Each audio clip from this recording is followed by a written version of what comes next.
व्यंगचित्रकार सतीश आचार्य यांना Mumbai law enforcement एजन्सीने काही व्यंगचित्रांसाठी नोटीस बजावली आहे।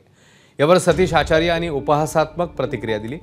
हे जाणून खूप आनंद झालाय की मुंबई कायदा आणि सुव्यवस्थेसह शांत आहे, त्यामुळे आता पोलिसांनी व्यंगचित्रांवर लक्ष केंद्रित केले असं सतीश आचार्य म्हणतात। या घटनेबाबत आदित्य ठाकरे यांनी देखील एक पोस्ट करत संताप व्यक्त केला, तर जितेंद्र आव्हाडांनी देखील सरकारवर ताशेरे ओढले आहेत।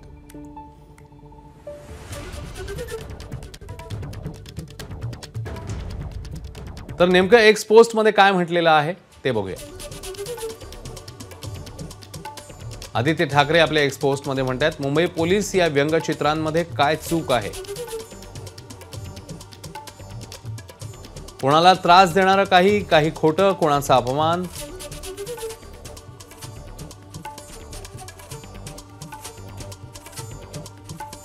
असं ट्विट आदित्य ठाकरेंनी केलं, तर जितेंद्र आव्हाडांनी देखील ट्विट केलंय, दहशतीचं वातावरण निर्माण करण्याचं काम सुरू आहे। लोक सगळं सहन करतात पण दबाव सहन करत नाही।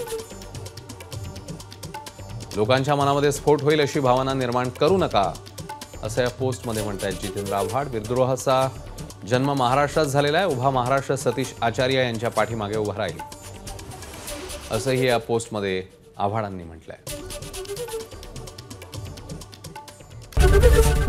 एबीपी माझा, उघडा डोळे बघा नीट।